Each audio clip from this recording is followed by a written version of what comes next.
Hey, everybody, this is Angela, and you're listening to Five Picks and a Chick featuring El Gato. This is the show that gives you five NFL picks for people who love football and friendly wagering. Today, we are joined by our special guest, Mr. Parlay. Hey, thanks for being with us today, Mr. Parlay. I appreciate the invite. Great to be back and looking forward to today. All There you right. go. Well, El Gato, but last week I went 3-2. My season record is 18 wins, 12 losses. I'm at 60% for the season. Now you went 4-1 last week. Your season record is 20 wins, 10 losses, and you're at 67%. I think that's pretty good, huh? Yeah, I think we're both doing well. Had some good games last week, some good selections. Just a few of them, as you mentioned, didn't go our way. But you know what? When we're going 3-2 or 4-1, we're doing a pretty good job at these selections, and that's all we can ask for. Yeah, this week is going to be a really, really exciting week. And I know we say that every week, but I really think that there's some really good matchups this week. So I'm looking Good forward. matchups, and yeah, excuse me, Angela. Good matchups and difficult games to select. At least I found that they were once I started really looking at them a little bit yesterday and today. I'm like, God, these are some tight games. But that's the way the NFL is, right? Tight spreads. Yeah, I think as the season goes on, that's when it gets a little bit harder and harder. Yeah, I agree. All right. Well, my first pick this week, this is NFL Week 7. My first pick is going to be Buffalo -9.5 versus Tennessee Titans. Buffalo's offense is ready for a big performance. They've been on the road 3 straight weeks. They were at Baltimore, they were at Houston. They squeaked out a win last week against the Jets. I think they should be ready to easily handle a Tennessee team that only has one win. Titans offense is pretty much non-existent. I think if Allen can move like he has been doing, I think Buffalo wins this game easily and they cover 9.5. What are your thoughts on this game, Mr. Parlay? You guys, well, first, congratulations to both of y'all being over 60%. That's amazing. If you look at it from a true friendly wagering perspective, that is really some good percentages there. Elgato mentioned difficult games to select, and this one is a tough one, particularly at did you say 9.5 now? It's 9.5. Yeah. Wow. That means winning by 10 just to cover. But when you look at Tennessee and you just look at the numbers, straight up and against the spread, Tennessee's horrible, horrible this year. And Buffalo's up there. So I'd have to agree with you going with Josh Allen and that defense of Buffalo to rack it up against Tennessee, even in Tennessee. What are your thoughts on this game, El Gato? Yeah, I hate taking that large of a spread at -9.5 to Alex points. That's two scores. That's really 10 points. But you know what? The two teams are trending in opposite directions. Buffalo at 4-2, leading the AFC. Tennessee 1-4, really struggling offensively. Levis, I thought, would progress a little bit more this year than in the prior year, but he just hasn't found his footing yet, and I just don't know what it is. Could be maybe lack of skilled players on the outside. The O line not performing, making some untimely turnovers as he did, 2 or 3 games in a row earlier this year. No, I mean, you could be right, Angela. This Bills pulled out a game against the Jets. Jets had that strong defense going. They won on the road. They've been winning. I'm looking at maybe at a 24-10 game. Buffalo, maybe even 30-10, 30-14, and that would put it at a cover. So I'm going to go with you on the Bills at -9.5. If the Bills play the way they have been playing and should be playing, I think they cover this pretty easily. I'll take the Bills. Yeah, I hate large spreads as well, but this one I just think that the Bills can cover. So let's go with the Bills. My second pick is going to be Colts -3 versus Miami Dolphins. Colts have won 3 out of the last 4 games with a lot of injuries in their offense, and they're still able to win their games. Miami is coming off a win against New England, but they're only averaging 12 points a game on offense. And so I don't think that's going to be good enough to cover this spread. Even if Tua is back this week, I don't think he will be, but even if he was back, I think he'll be rusty and wouldn't make a big impact on this game. Colts have some injured players back. I think some of them played last week, but their center, their cornerback, their defensive end. Colts have a better game on the ground, so give me the Colts -3. What are your thoughts on this game, Mr. Parlay? Oh, I like it a lot. I'm behind you on the Colts -3, bottom line up front. The Dolphins kind of remind me of a guarantee that Dallas won't get a loss this week because they got a bye. But Dolphins just whether it's Tyler Huntley, whether it's Tua, it ain't gonna matter. Even if you look at numbers against the spread, Colts have covered 5-1. Miami this year 1-4. So, when you look at those kind of numbers, yeah, I'm all behind the Colts at -3. What are your thoughts on this game, El Gato? Yeah, Dolphins really struggling after Tua went out. Now they've got Huntley. They're coming off a bye week, and maybe this extra week, this with the bye week, will get him more comfortable or more acquainted with the Dolphins' offense and what they want to do scheme wise. But you're right, the Dolphins really struggling. They've got some injured players. I don't know if A Chain is going to be back from concussion protocol. A week may be too soon. Tua, of course, I know Angela, you mentioned he might come back. Will he even come back this year? Right? Would it be Yeah.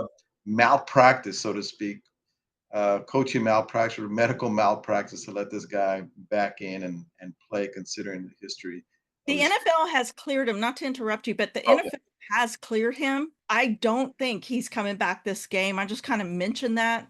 yeah, I think he hasn't even practiced. I think he's going to start practicing next week, but I just said even if he was back this week, it yeah. wouldn't make an impact. So, yeah, but the NFL did clear him. He wants to come back.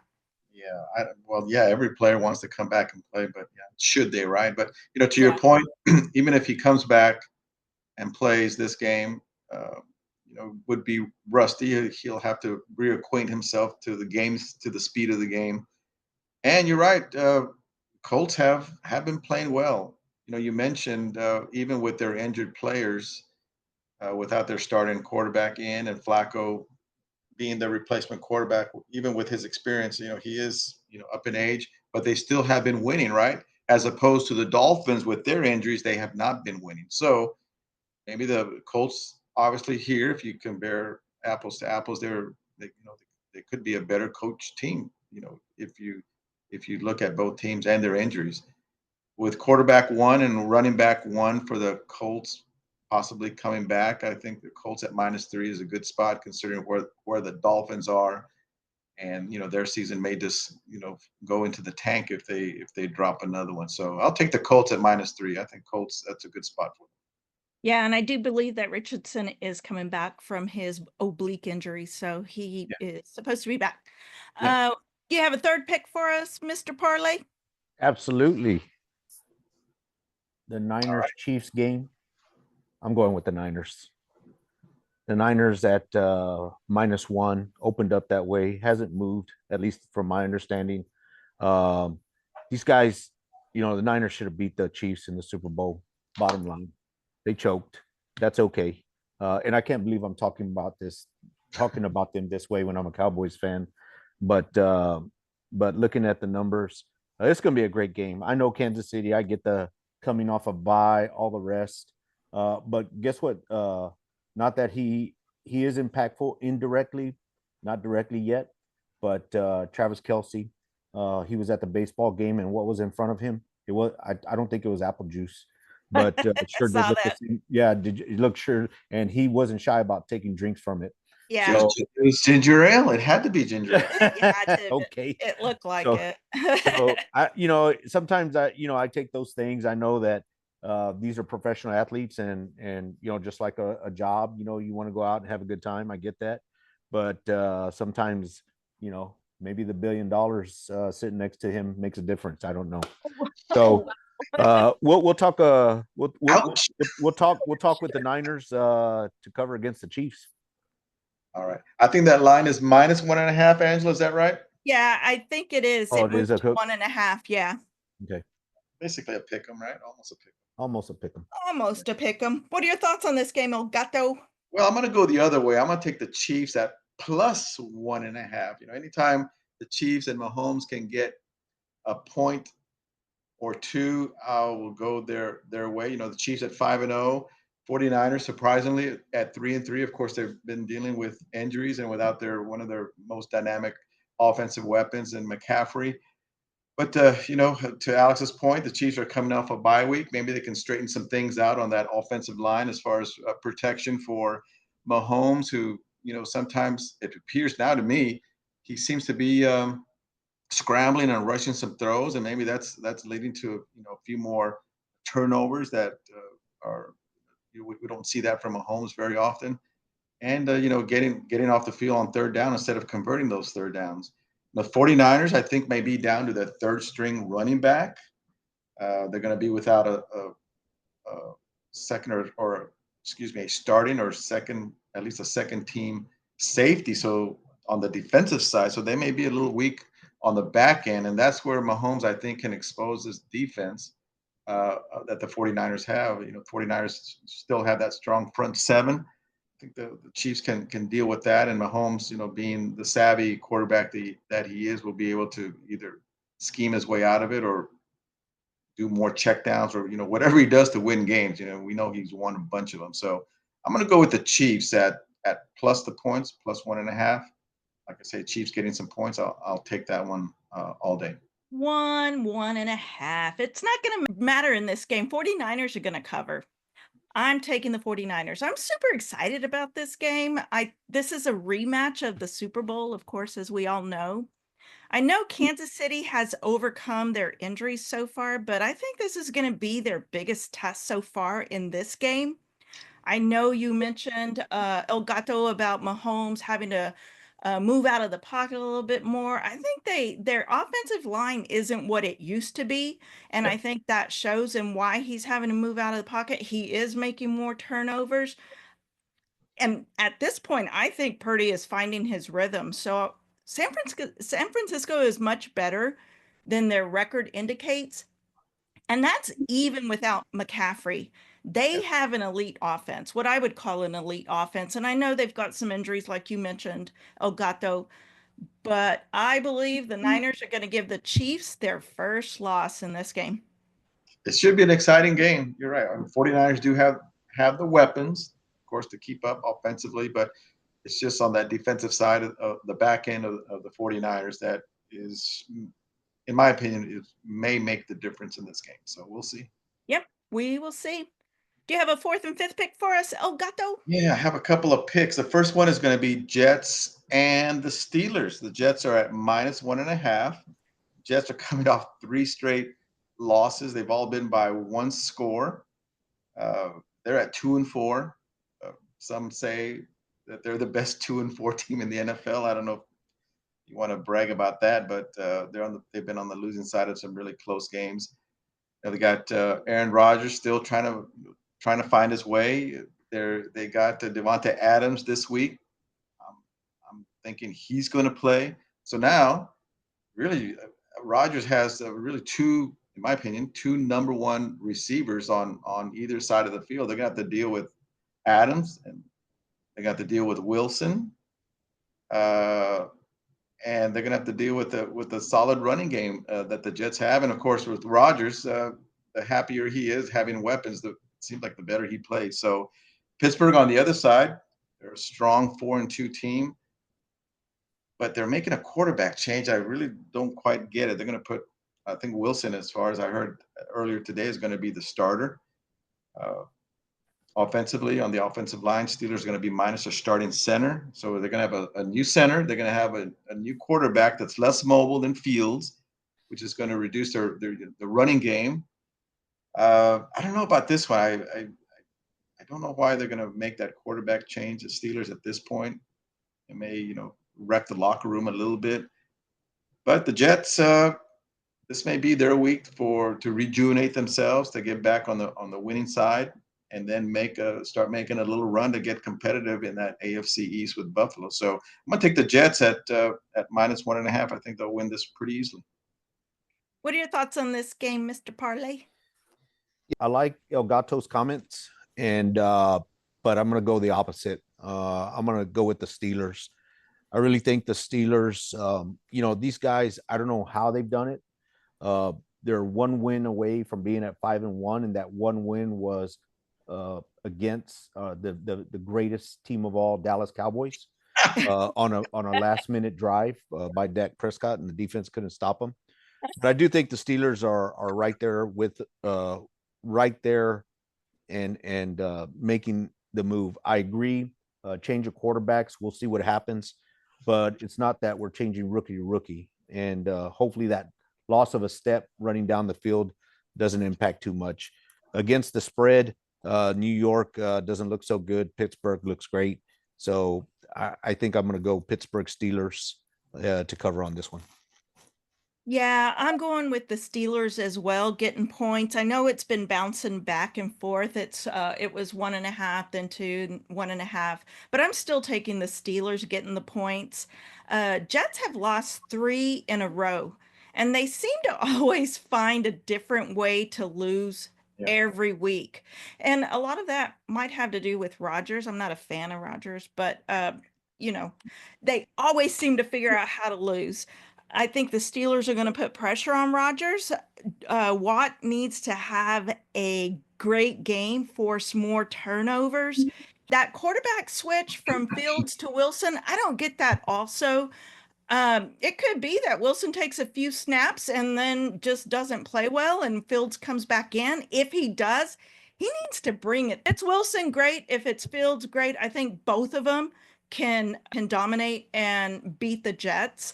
The Jets, they're on the road against a winning team, and I don't think Devontae Adams is going to really make that big of a difference in this week that he's been with the Jets. I'll take the better team at home getting the points. Give me the Steelers. Good points. You have a 5th pick for us, El Gato? I do. I have the Falcons at 4-2 versus the Seattle Seahawks at 3-3, and both teams talking about going in opposite directions. Seattle losing 3 straight. Falcons, on the other hand, they've won 3 straight. And I expect a kind of a high scoring game on this one. Both teams can get up and down the field. Geno Smith has had some struggles here the last couple of games, but they still put up quite a few points. Falcons, of course, dynamic 2-team running back a scheme that they have going. Cousins appears to be, getting into some decent rhythm with his play action and with his check downs and cutting down on his turnovers. Although he's still kind of turnover prone. At least it seems like he's good for 1 interception a game, but he's scoring the ball and moving the ball downfield when it matters. Seattle really struggling on the defensive line and at their linebacker spot in stopping the run. So that's going to play into Bijan. And you also consider Seattle really struggling to stop the run with their defensive line struggles and injuries, and also a couple of their linebackers. So that should play right into the strength of one of the strengths of the Falcons that they have in dynamic running back Bijan Robinson and their heavy set running back Algier. So I'm thinking they're going to have a very productive day from the running back position. I'm talking about the Falcons. And of course, if you start running the ball in the NFL, that really opens up the passing game. And we know Cousins can, once he gets on a roll, can really start getting the ball downfield and sideline to sideline and his check down. So that's going to cause, I feel, a lot of problems for Seattle. Like I mentioned earlier, it should be a high scoring game, a close game, but I think in the end, the Falcons outscore Seattle. I think it'll be like a 7-point game, 5-point game. So I'll take Falcons at -3 on this one. What do y'all think? El Gato is spot on. I like the Falcons in this one. I like how everything's playing out with offense and defense. And also, I have some bias on this one. Seattle put me in the negative on 2 parlays against the 49ers. So I'm kind of not happy with their 1-4-1 record against the spread. So they really had me a little bit frustrated. So I'm behind the Falcons. I hope they absolutely blow out the Seahawks. And the Seahawks are just so inconsistent. I mean, it's a back and forth, and it's really I got to learn to stay away from them. Frustrating. You're right. Yeah, I'm going with y'all on this one. Falcons -3. Falcons seem to actually be hitting their stride right now. They've won 3 in a row. I think the offense has come alive in the last 2 games. They've scored a combined 74 points. Meanwhile, Seattle is on a 3-game losing streak, and they haven't been competitive in 3 of those games. They started out the season looking very promising, but doesn't look that way anymore. I know, Gato, you mentioned that the Seahawks defense is struggling. They're really struggling. I think, though, on this game, it's going to be a high scoring game. So if I had to add an extra little pick in there, I think I'd probably go with the over in this game. But yeah, give me the Falcons. And I love Bijan Robinson, so give me Bijan all day long. Okay. All right, guys, we're at the end of this podcast. Y'all have any thoughts on these games this week? Yeah, I like it. I like the direction everything is heading. I have to give a plug out to the college football on Saturday. What an exciting Saturday leading into Sunday. You got some great games. I think the 2 top games on Saturday: Georgia, Texas, a 5-1, and Bama, Tennessee, a 7-11. And I'm really interested in the outcome of those games because it just helps the Aggies go from 14 to 10 or get in within 12.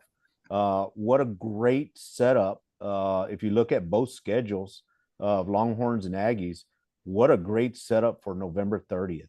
I mean, you potentially have 2 one-loss teams going into basically what could be an SEC championship game. So, hey, look, I'm excited about the tee up for Sunday. And yeah. And the parlay this week for me, I've been told by quite a few that locks are for doors. Well, I've got the door. And, so I'll give you the lock. All right. Let's hear it. Yeah, let's go a 2-teamer. I'm gonna shift a little bit after listening to El Gato's comments on the Chiefs Niner games. I'll go Niners money line with Steelers plus 1.5 to cover. 2-team parlay. There you go. I like it. $1,000. Oh, a friendly wager, $1. $1. Friendly wagering. All right, Elgato, what about you? You have any final thoughts? I'm just looking forward to this 49ers and Chiefs game. I think that'll be the late game or the game of the week. And we'll see where either team stands after this game. We'll see if the 49ers can muscle up and put up enough points to beat a dynamic Chiefs offense, right? And then we'll see if the Chiefs can bow up and play on the defensive side and hold down, as you alluded to earlier, Angela, a surging Purdy who seems to be finding his stride offensively. And this is, of course, without McCaffrey, right? Yep. Starting running back that does a lot on that side of the ball. And he's going to be dealing with maybe a third string running back. And so it's going to be interesting how these 2 teams come out and battle against each other. And this is the game I'm really looking forward to this week to see where either team stands, both on the AFC and how they move forward with the Chiefs. And then on the other side with the 49ers, if they can start surging moving forward from their 3-3 record. We'll find out. We will find out. Like we said at the beginning of the podcast, a lot of good games. I'm excited. Well, if you have made it to this point in our podcast, we just want to thank you. Hit the subscribe and like button on our YouTube channel at 5 Picks and a Chick. You can also find us wherever you get your favorite podcast. Hey, thank you to Mr. Parlay for being with us today. Make sure to join us next week. Thank you, as always, to El Gato for being part of 5 Picks and a Chick. 1, 2, 3, bet. All right. All right. That's a wrap. That's a wrap.